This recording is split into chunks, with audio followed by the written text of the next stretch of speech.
Home YouTube channel subscribe பண்ணிக்கலனா உடனே subscribe பண்ணிக்கோங்க. பக்கத்துல இருக்க பெல் பட்டனை கிளிக் பண்ணிக்கோங்க. அப்பதான் நாங்க போடுற வீடியோஸ் உங்களுக்கு உடனுக்குடனே அப்டேட் ஆகும்.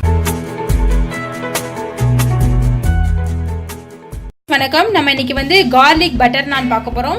கார்லிக் பட்டர் நான்க்கு என்னென்ன பொருட்கள் வேணா, இது வந்துட்டு மைதா மாவு, அப்புறம் வந்துட்டு கார்லிக் தேவை, உப்பு தேவை, இது பட்டர் அதாவது வெண்ணெய் தேவை, வாட்டர் தேவை.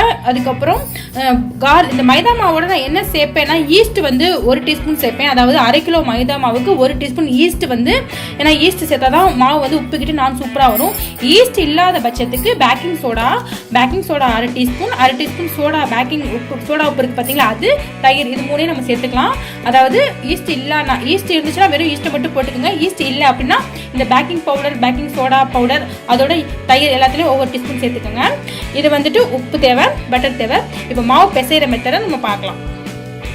மாவு பிசையலாம். இது வந்து 1/2 கிலோ மைதா மாவு எடுத்து வச்சுட்டு, இப்போ அதுக்கு வந்து நான் சால்ட் முதல்ல சேர்த்துக்கிறேன். சால்ட்டு தேவைக்கப்ப சேர்த்துக்கோங்க. நாங்கள் வந்து 1/2 கிலோ மாவுக்கு ஒரு டீஸ்பூன் தான் சேர்க்குறோம். அதோட நான் சொன்ன மாதிரி ஈஸ்ட் இருந்தால் ஈஸ்ட் 1 ஸ்பூன் சேர்த்துக்கோங்க. எங்கள்கிட்ட ஈஸ்ட் கிடையாது இப்போ நான், ஸோ அதனால 1 டீஸ்பூன் சோடா மாவு, 1 teaspoon baking powder, 1 teaspoon baking powder, தயிர் வந்துட்டு ஒரு டீஸ்பூன். எப்படி நம்ம சப்பாத்திக்கு பரோட்டாவுக்கு மாவு பிசைவோமோ அது மாதிரி கொஞ்சம் கொஞ்சமாக தண்ணி சேர்த்து பிசைஞ்சுக்கோங்க. இதே ஈஸ்ட் இருந்துச்சுன்னா பிசைஞ்சதுக்கப்புறம் நம்ம மூடி வச்சிடலாம். மூடி வச்சா ஈஸ்ட் வந்து அழகாக உப்பிக்கிட்டு வரும். இது தண்ணியை வந்து லைட்டாக சேர்த்து பிசையணும். எண்ணெயெல்லாம் சேர்த்துட வேண்டாம், தண்ணியை மட்டும் சேர்த்து. இது வந்து கையில் ஒட்ட தான் செய்யும், பட் ஃபைனலாக கையில் ஒட்டாமல் அழகாக வந்துடும். பிசைஞ்சு வச்சுக்கோங்க. இப்போ நாங்கள் வந்துட்டு நல்லா இது பண்ணிக்கிட்டோம், நல்லா பிசைஞ்சுக்கிட்டோம். நான் ஃபைனலாக கொஞ்சம் நெய் தடவிக்கிட்டேன். எதுக்கு அப்படின்னா, அதாவது மாவு காஞ்சு போயிடாமல் இருக்கணும், அதுக்காக. இப்போ இது வந்து ஒரு 2 மணி நேரம் வந்துட்டு ஊறட்டும். 2 மணி நேரம் கழிச்சு நம்ம நான் போடுறதை பார்க்கலாம். இதை வந்து மூடி வச்சிருங்க. 2 மணி நேரம் கழிச்சு நான் பார்க்குறேன். மாவு பிசைஞ்சு வச்சுருந்தோம். இது வந்து 3 மணி நேரம் ஆயிடுச்சு. இங்கே பாருங்கள், அழகாக சாஃப்டாக நமக்கு கிடச்சிருக்கு. இதை ஈஸ்ட்டு போட்டு தான் உப்பு வந்துருக்கும், அவ்வளோதான். இப்போ எடுத்து நம்ம பாலாக வந்து நம்ம உருட்டி வச்சுக்க வேண்டியதான். எப்படி நம்ம பரோட்டா போடுவோமோ அது மாதிரி உருட்டி வச்சுக்கோங்க. உருட்டிக்கிட்டாச்சு. எண்ணெயெல்லாம் தேவை கிடையாது, அப்படியே போட்டு இப்போ நல்லா எவ்வளோக்கு வந்து உங்களால் இழுத்து தேய்க்க முடியுமோ அவ்வளோக்கு வச்சு தேய்ச்சிக்கோங்க. சப்போஸ் உங்களுக்கு வரலன்னா ஆயில் போட்டுக்கோங்க, போட்டு ஃபுல்லாக தேய்ச்சி எடுத்துக்கோங்க. இப்போ நான் வந்து பரவலாக தேய்ச்சிக்கிட்டேன். இப்போ எடுத்து இதை தோசைக்கல்லில் போட்டுடலாம். தோசைக்கல்லில் போட்டுருங்க.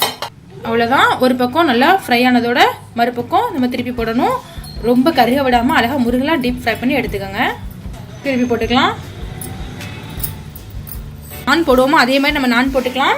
நம்ம நானை போட்டு இங்கே பாருங்கள், 2 பக்கமும் ரொம்ப வேகவும் விடாமல் ரொம்ப கருகவும் விடாமல் எடுத்து வச்சுக்கணும். இதுக்கடையில் இது ரெடி ஆயிடுச்சு. இப்போ நம்ம இதை எடுத்துடலாம். இதுக்கடையில் நான் வந்து கொஞ்சம் கார்லிக் வந்து இங்கே பாருங்கள், பூண்டை வந்து நச்சு வச்சுருக்கேன்.